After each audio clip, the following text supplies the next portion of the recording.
everybody, Mike Portnoy here, and I'm about to attempt the impossible. It's about 12 minutes of some of the most insane technical parts. Buckle in for a wild ride. Fasten your seatbelts because we're about to play Dream Theater's Instrumedley.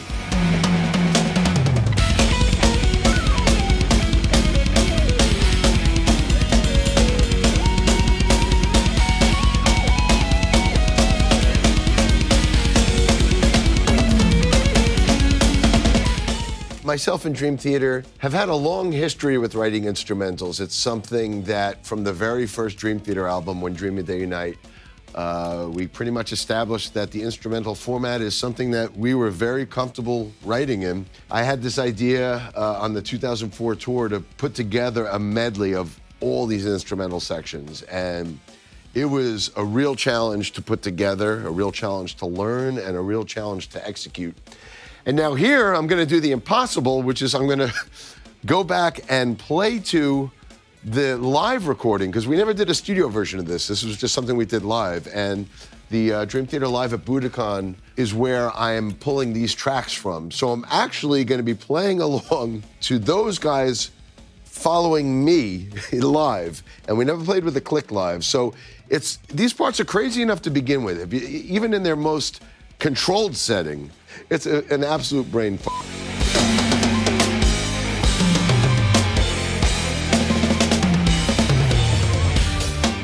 So the whole thing starts out with bits from the Dance of Eternity and some Metropolis stuff kind of interweaved together. And it's so weird because some of the stuff in Dance of Eternity is playing off of Metropolis. So when you listen to Instrumedley, it's like, wait, which version is that? It's kind of a twisted, twisted versions of the same riffs. Is some of the craziest shit we've ever written.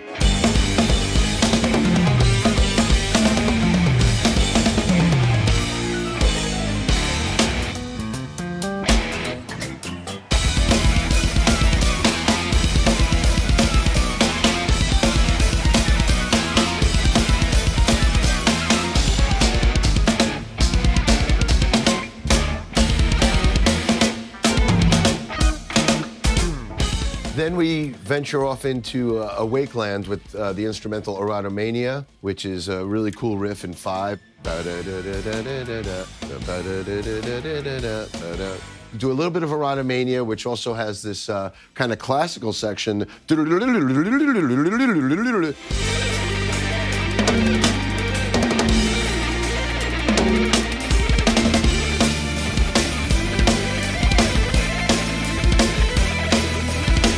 We eventually make our way to some of the instrumental bits from A Change of Seasons, which, although we didn't release that till '95, we wrote that back in '89. So we had this idea while writing A Change of Seasons. I love playing with numbers. So the idea was, I love the fact that number 12 can break down to so many different combinations. You could break it into 2s, 3s, 4s, or 6s. This isn't a song. This is a mathematic equation. So I had this idea, okay, the first round of 12 to set up the bass solo will be 1, 2, 3, 2, 2, 3, 3, 2, 3, 4, 2, 3. Then the next round of 12, which sets up the guitar solo, is 6 rounds of 2. 1, 2, 2, 2, 3, 2, 4, 2, 5, 2, 6, 2. The third round of 12s is 3 rounds of 4, so it's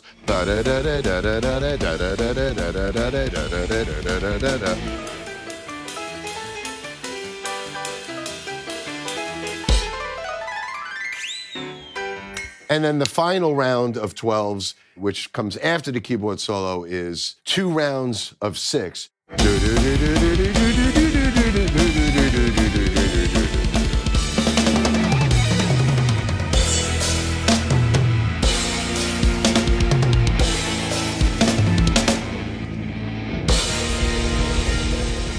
We then venture into Ytse land with a little bit of Ytse Jam, which I mentioned earlier was one of the very first things we wrote together at Berkeley when we were 18 years old. So it was crazy enough to be performing bits of Ytse Jam in 2004, at that point when it was almost 20 years old. But now here we are this stuff is almost 40 years old. Here I am, a 56-year-old man, performing some drum parts that I wrote when I was 18. But time flies, and here we are still doing the Ytse Jam.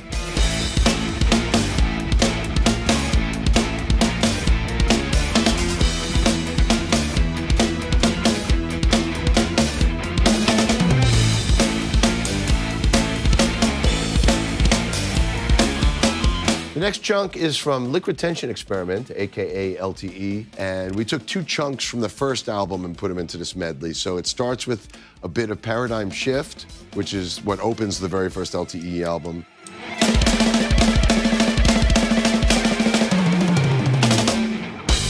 And then from there we morph into a bit of Universal Mind, which was the last song on the first album, which also has this whole kind of Jordan Frankenstein version of Heart and Soul, and then it goes into a kind of circus medley theme.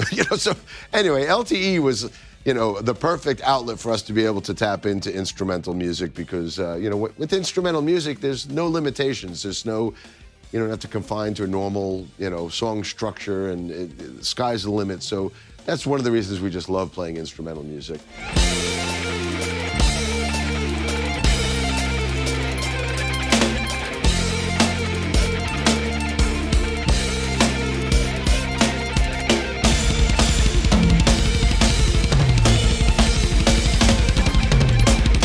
After going through some more crazy sections from the Dance of Eternity, we finally wrap up the Instrumedley with a little bit of Hell's Kitchen, which is from the Falling Into Infinity album. And initially, Hell's Kitchen was an instrumental middle section for the song Burning My Soul.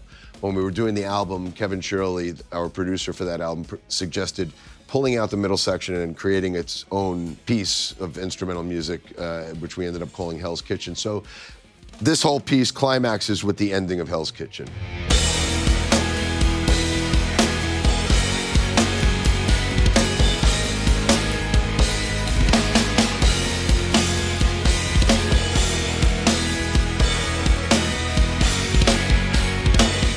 You're probably wondering how many lifetimes it would take to be as good as Mike.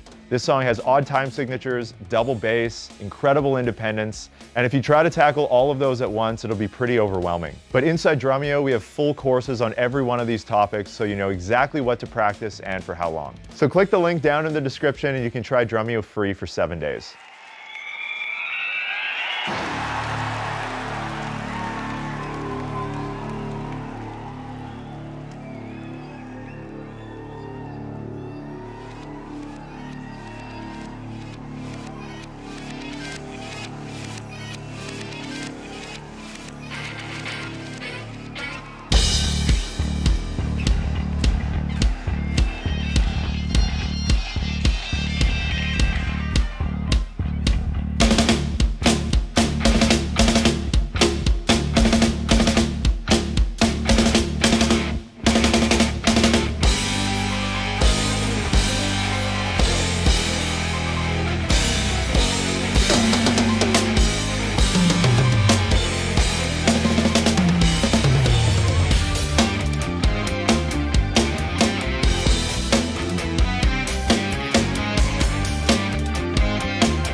Okay. Are you still there? Have I lost you? We did it. There it is. Dream Theater's Instrumedley, originally from live at Budokan in 2004, and now resurrected here 20 plus years later in all its glory. And it's one of the most mammoth undertakings I've ever been a part of, and something I'm incredibly proud of, but definitely one of the most difficult things I've ever done. So hopefully I did it justice. It's been a long time since I've played this, so a lot of fun. Thank you to Drumeo for resurrecting my fears and making me go through this hell once again.